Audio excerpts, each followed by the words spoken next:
Welcome back, YouTube, man. And we have a good one today, man. We talking about your boy. We talking about your boy, man. We talking about your boy Wemby today, man. How the Spurs came back, absolutely destroyed the T-Wolves. It was never a game. And let's be honest, some people are gonna get put in body bag. That's what Rashad is saying, man. So we're gonna react to this. I'll definitely just doing a reaction to Skip being put in a body bag. Who's seen that coming? So let's just jump into the video. That Wemby was half of a player. In game one, after game one. Interesting. Half of a player comes What back. did he shoot that night?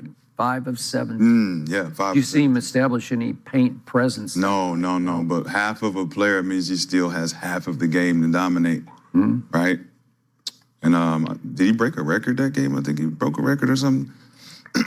But the team, has to show up too. But in game 2, I think he was like more than half of a player showed up. Not only did he show up, he showed out. And you look at the Minnesota Timberwolves, you could say they should deserve to be swept after they put out Mr. Burp and Babies. And Mr. Burp and Babies is now... I swear, man, Rashad got a noggin on him, don't he? Fat head, like, man. Keep that crown or that hat on, bro, because, man... God, but I mean, I hear what he's trying to say. I get it. They did come out to play, but like, the team's not fully healthy. They're going through what they're going through. Are the Spurs finally playing up to their standard? Yeah, they are. But I don't know. Who knows? Tonight's gonna be an interesting game. But I mean, he put a little extras on. That's all I'm saying. He put a lot of extras on. Picking up horse shit, trying to figure out what the smell is coming from, and now you go into game 3. And you say, all right, what's going on here? What happens in game 3? Why do we drop game 3? Well, the Wolves are clawing and biting and getting on my fucking nerves, and I gotta send a message. That message should tell you I'm more than half of a player, more than half of anything. I'm everything this league needs. So you talk about MVP voting. How do you vote for an MVP when he leads his team to victory based on the fact that this guy can be in the game, score 27 and 15, 27 and 15, and try to figure out why the other team can't score. 27 and 15 and the other team can't score. Every time I check in the game, they're terrified. Every time I go out, they go to the rim. They drive to the paint. This is different for me. I'm seeing greatness right in front of our eyes, and everybody wants to try to discredit it. It's kind of great because we love the challenge. We love the challenge. Victor Wembanyama did exactly what he had to do, and I think everybody else rallied around him. Dylan Harper, Carter Bryant, Stephon Castle, De'Aaron Fox, Luke Cornett. Everybody showed up to play because their leader shows passion and resilience. And regardless of what anybody can think, it takes a lot of fucking cojones to come into a game 5 after I think you said that they can't shake. Spurs can't shake the T-Wolves. Seemed like they Harlem shook their ass right off of there. Shook them right off, right? So to me, if you're watching the game from a certain lens, you see the team is playing a certain style of basketball to adapt to how they're going to play. And once we start playing our basketball, nobody can touch us. Making shots. So you agree with me that Spurs should have swept the T-Wolves, right? No. You see, he ain't gonna give, like, one thing about Skip, man. If he likes the old team, he likes the old Spurs. He don't like the new. He like Tim Duncan being the best. He don't like that he's threatened. So he's gonna shit on him. I do agree, the Spurs, you probably should have swept the T-Wolves. You have no business losing any game, except for the one he got ejected. Cool. But, like... Yeah. That horse shit. I land my plane. Y'all can go ahead. I just wanted to get that off. And That horse is brought the body back for a reason. And They ain't got my sound effects, so Look like a trash bag to me. Don't look like a body bag. Ergonomical. Look like a fucking trash bag. Ergonomical. For that trash ass point you just made. If you want to make it a trash bag, put that point. I put trash in here. Yeah, put that point. So whoever's in here, whoever's in here is trash. Yeah. That trash point. So whoever's in here is trash. Put that motherfucker. I got a lot of motherfuckers in here. There's a lot of motherfuckers in here. Take that shit off the 118 and down there off the lot of motherfuckers in here. Goddamn dump site. Yeah. Yeah. Yeah, let's laugh. Whole bunch of fucking nothing. Tickle my fucking stomach, don't it? Motherfuckers ain't won nothing. All right. Motherfuckers ain't won nothing. He over here. Man, say what you want about Shy, man. He is TV. This is funny, great TV, great whatever. Not analysis. I do think the Spurs. They have a lot of ground to make up. You're celebrating way too early, especially against a team that's hurt. It shouldn't have been this close. It should have been an easy sweep series over with. So, you know what I'm saying? You put a little extras on it because they got OKC next round, and that's not going to be that. That's going to be a hard fought series. Hopefully, they have enough firepower, but that's going to be a hard fought series. And whoever wins that series is going to win the NBA championship. It's just easy. I don't think nobody in the East can compete. No, nor the Knicks, nor the Cavs. So let's go. We celebrate. Hey, we know who not celebrating the second round. Second round is celebrating the second round. We know who not celebrating. We know who in Cancun. Celebrate the we second know round. who in Cancun. And we know who's still playing. So, they in the trash bag doing trash shit with trash men. Yeah, that's true. The trash statement. All right, points. cool. Are you guaranteeing a Game 6 closeout win for your Spurs? Guaranteed, right here, right now. It's a yes or no fucking question. That was easy. Can't even I answer. believe it. It's a yes or no question. So you guaranteeing it? So what does that mean? You're doing too much. Answer the fucking question. Come on, bro. That's when it gets annoying. Like, use your words. You're trying to be cool. It's not funny. Whatever. Just answer the question. Of course. And I always. I don't know. I think it's Yeah, What does that I mean? think it's what? I think you it's a don't little know. bit of shifty, like Yeah, I don't what want to does that answer mean? the Like, question. Oh, no, man. what does Because that at the mean? end of the day, everybody's going to change their tone whether they win or just- lose. no. Everybody moves the goalpost No, every I just single said time, I like that. right? I just said I like their chances in You Game know how 6. you can go over here and say this and then come here and be like, Yeah, my point. I said I like their chances in Game 6. That's He what I did. said. Did you Kenyon say said that? that. Oh, I thought you said Yeah, I said that I like their chances in Game 6. that Wemby That's what I had to said. go the other way so he Yeah. could save his energy for the Yeah, perfect he was in baby. Game 2, and I said I like And their he chances. didn't. That dude not Yeah. here. But make like I We said, here. like I told you before, These dudes keep ain't making here. your trash point He without here. using me. We right? still Wait, are we moving. Keep here today making though? your- But today, We got Guarantee of a game. you got We got on their TV. They need Unless Got to we say control. And that's another point with Wemby. They're treating this like a revenge game or, the Wolves have been physical, but that elbow and that flagrant 2 uncalled for. yeah, Was it? whatever. I mean, no, it wouldn't. I don't think it was I'm, called. But if you have the I'm with potential you. now, I think the coach. I don't. I hate everybody that argues this. Let's be real. If we're being honest here, that elbow was egregious. It was crazy. He literally winded back, cocked back, and hit him square on. Come on, we got to stop. Don't do this weird clearing out some space or, this is just what big men do. No, they don't. That was dirty. Everybody thinks that's dirty. Stop it. Come on now. We got to be honest here. So we got to stop doing that. We just can't lie for the sake of lying. That was a vicious swing at somebody, and he really could have hurt that. He really could have hurt Nas Reed if we being real. If we being honest, he really could have hurt him. Bro, that was not cool at all. He should be fined for that. I don't know about suspended. Obviously, he didn't, but I think that was a little far. But flagrant 2, get him out the game because he's wilding the fuck out. You gonna hurt somebody. So this is ridiculous. But of course, Kenyon Martin's gonna have this opinion because he's Mr. Tough Guy. I think it was uncalled for. but if you have the potential to wrap this series up, I don't think it was uncalled for. It is what it is. To potential to wrap it up or not, the man reached his boiling point, right? Mm-hmm. If they not gonna protect me, I'm gonna protect myself. So that's just what it is, man. Like, if he learned how to swing them, move them without swinging them, be in a much better place, right? Did you ever do anything like that? Like elbow someone like that, no. Like in frustration? No, I didn't went up somebody. I didn't went upside somebody's head before. You have. But Absolutely. very well documented. But to Yes. do that, nah, I ain't. No, I ain't gonna elbow you in the back of the head. I'd rather punch you in your face. Okay, but that's the kind of statement that the kid had to make for the long haul, right? Yeah. And I like the message sent. I do too, right? I'm not gonna keep putting up with it. Yeah. Right? So, and the refs it was a lead up to it. Like I said, it was a boiling point. That makes zero sense. That's not the NBA that we're in right now. Tell me I'm not going to stand up with it and I'm going to hit you in your head so you're going to get kicked out again is the dumbest thing. You don't want your best player doing that. It just isn't smart. It has never been smart to do. This ain't that era. It's not an older era. This is this era. He's going to get fined. It's going to get worse and worse, and your reputation is going to get worse and worse. Leave that alone. Let people around you take care of you, protect you. That's a team issue. That's not a him issue. Like, if he get in the weight room, but if he gets swinging, there's going to be somebody that swings back. And as soon as he get hit, I don't think he can take it. He's like skinny in stature. So let's leave that alone. Let's play some basketball, bro. This is terrible advice. Nobody, like, if you're real, do not take this advice. Right? It was a boiling point. Game after game, just doing little things, and the ref not calling. And they didn't blow the whistle just on that play when he was getting fouled.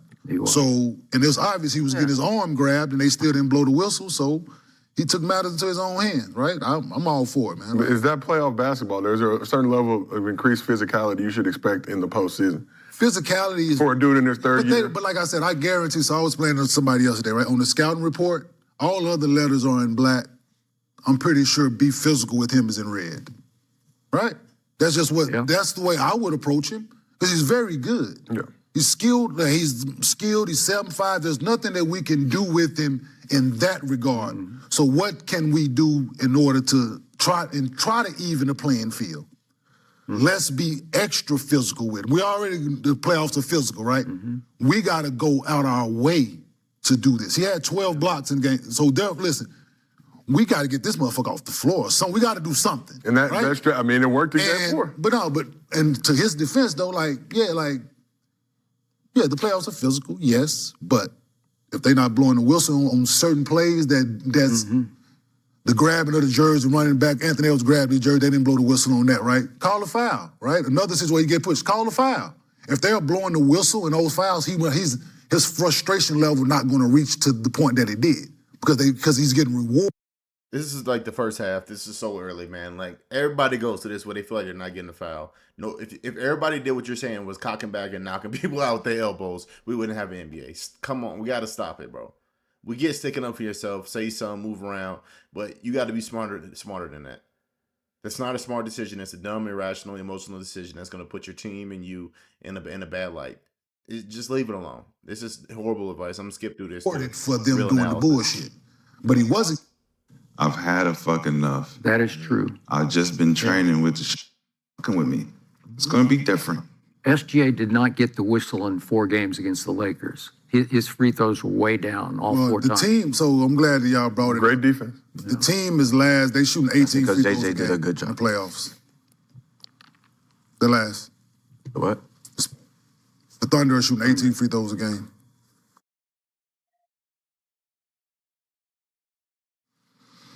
Yeah. So they're not. Yeah. I mean, but if SGA gets the whistle, he earned that. Yeah, but it is. You know, I've been here before. That's what I do. Yeah, it is. So, but no, listen, if they ain't gonna blow the whistle, then you got to do it.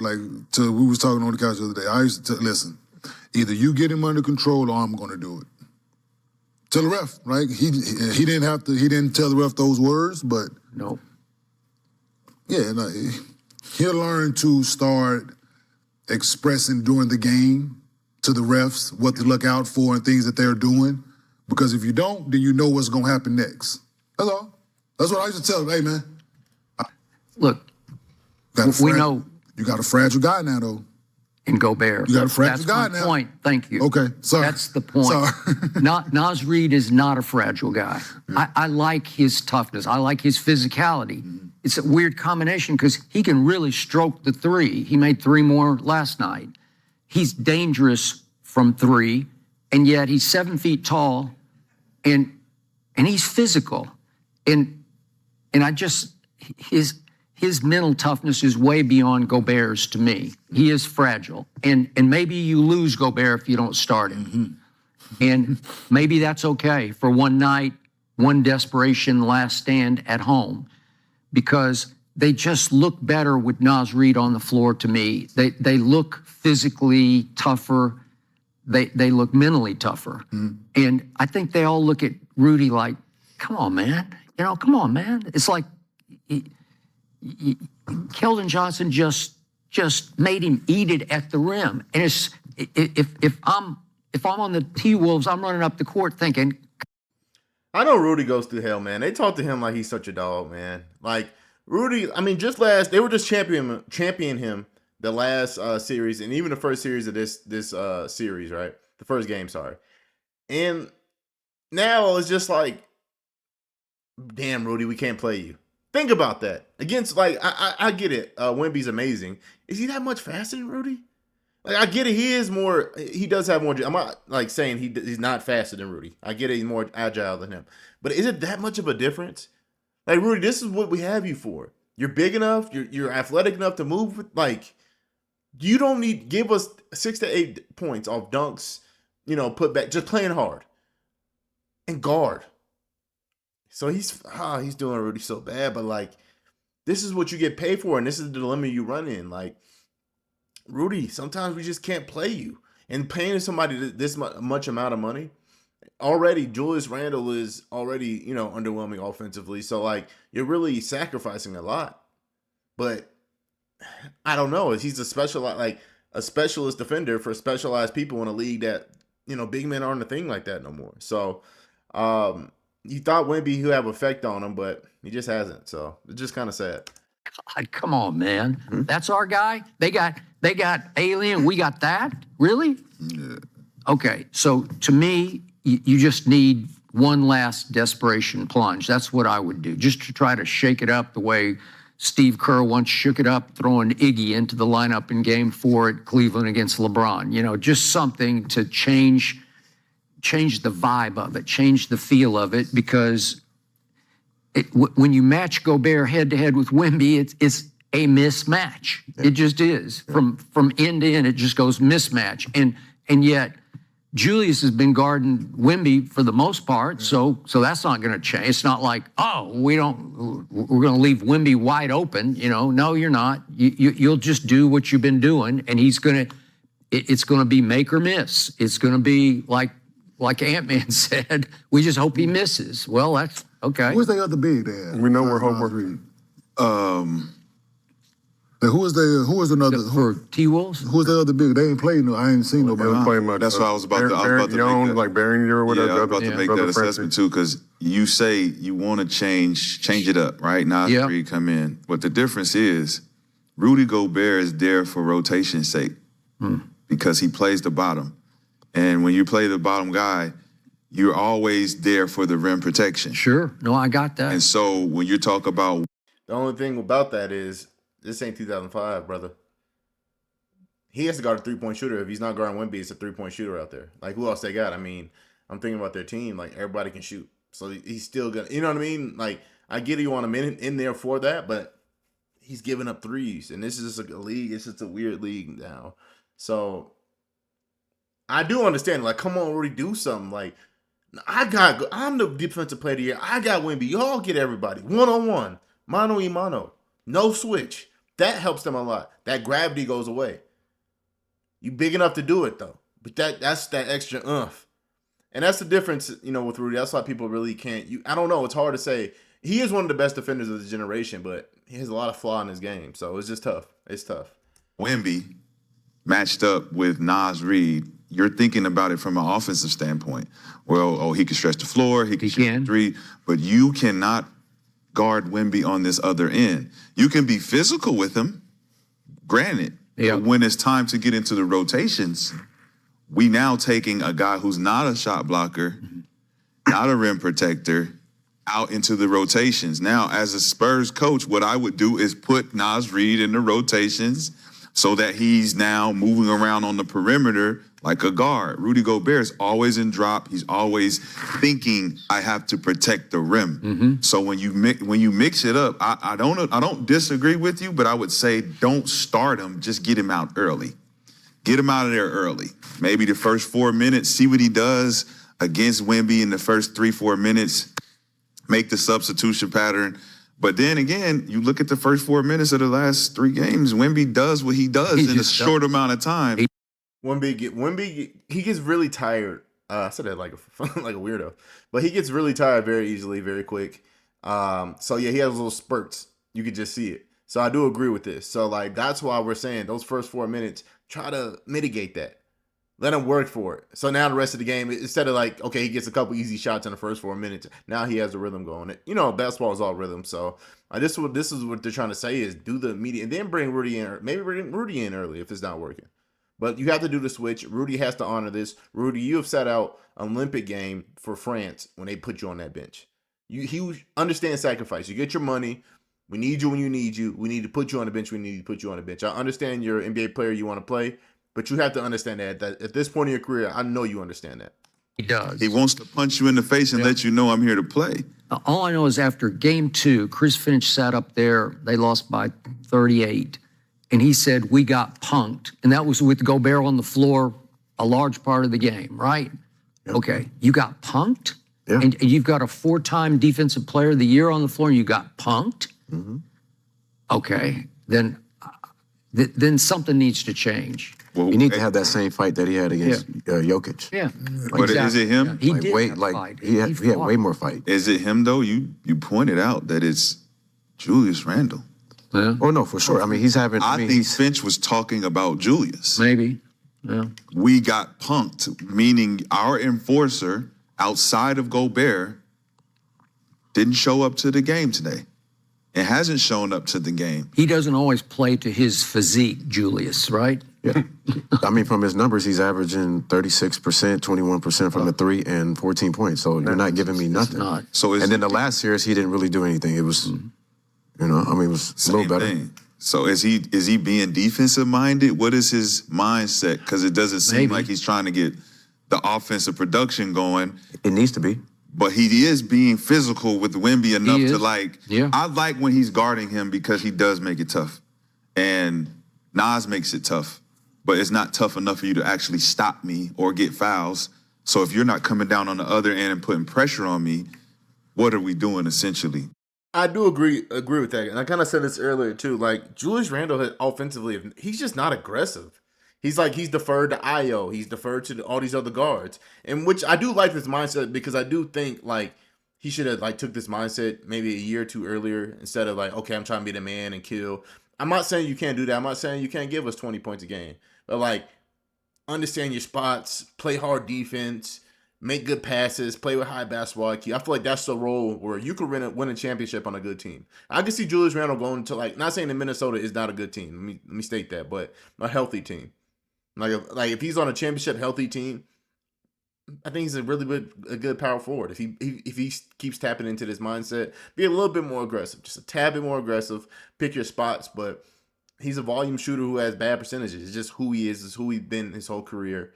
When it comes to winning basketball, he's a fucking brute when he wants to be though. Like I don't agree that he doesn't play to the side because sometimes he plays like a grown ass man. Like he plays very physical, so we got to get that to him. But I just think he's like, I don't know. He's not been aggressive offensively. And it's really weird to say it about Julius Randle because, let's be real, he's the most shot chucker we've seen. He'll shoot that motherfucker. So, it's kind of weird. So, I do agree with this. Now, I would say put Nas in for Julius. No. You're talking about stretching the floor, and Nas is hitting the 3 right now. Julius is shooting 21%, 36 from the field. Bring him off the bench and let him play against Luke Cornett and see if No, he just got to get into that mode. He just got to get Either, listen, you're going to lose either one of them dudes if you don't start. Yeah, that's I was gonna see you run the same risk as You run the same risk with you not starting Julius way Randle more with Julius. and not starting Rudy Gobert. You run the same risk of losing them and your season definitely being over. For sure. Well, I'd rather lose. Check the fuck out. Well, I mean, Rudy can sit down then at this point because Check out. I'd rather have the other two then because you get something Randolph. I mean, shit, he just got to No, 'cause you just get get to the something rim. more I know you want to be defensive minded, but you can play both sides of the like. He not rebounding. Not doing anything. He averaging 4 turnovers. He just It's just switching things up in the playoffs is necessary. Not necessarily. I ain't saying lineups. How about you come out the first few possessions goes on? How about you try They something? did that late in the fourth. I'm saying to start the did. game, right? To start the game that way, because Wemby, you know Wemby's going to come out and try to be aggressive early. Let's come out, let's go zone. Every time he touches, let's double team. Let's try something different, right? Let's go big. Let's start fucking huge. Yeah. Let's start Anthony Edwards, Jaden McDaniels, Rudy, Nas, and fucking Julius Randle. Let's start big, right? Let's try something different. Let's rebound the hell out the ball to Brandon's point he made during his take. When they points in the paint, when they score a certain amount, they win. When they don't, they lose. 52. So I'm starting big. To up our chances, get points in the paint, throw some zone out there, trap Wemby, be aggressive, play big on De'Aaron Fox, play big on Dylan Harper. Yep.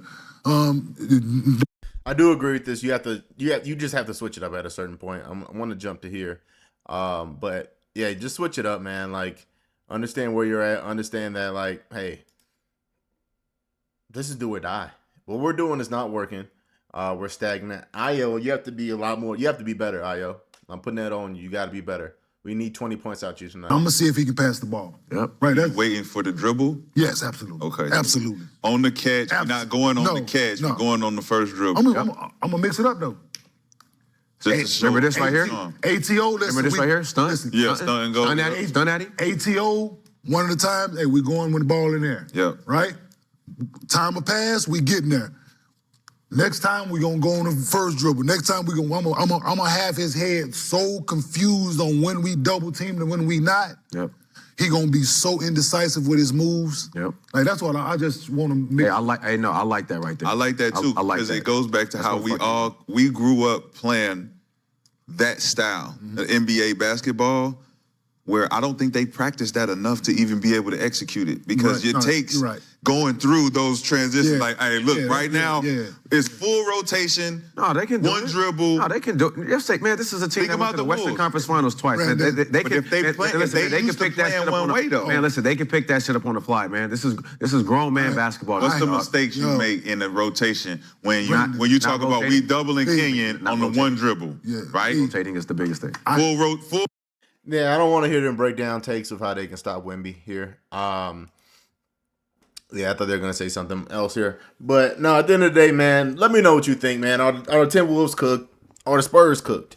Like, and in terms of saying Spurs cooked is this the last round they win? Do they even have a chance the next round? Let me know, man. And if I'm being right here, man, Timberwolves, you guys had a strong outing. You guys did your thing. Injuries derailed you. Shit's derailed you. Ant's not 100%. You lose your starting guard. There's just a lot going on, man. I do think you guys can really improve on this team. You're going to have to do some roster modifications, though, this offseason. You have to. It's time. You have to make some decisions there. Who do you, like, your backup guards, you got to work on that bench. This is stuff you have to work on. Does Ant stay? I mean, does Ant get tired of it and leave Minnesota like, a lot of people have, man? Let me know. It's a lot of this conspiracy theories, so I'm just throwing shit out there. But I appreciate y'all tuning in, man. This Cash Cut Reacts, and I'm out. Peace.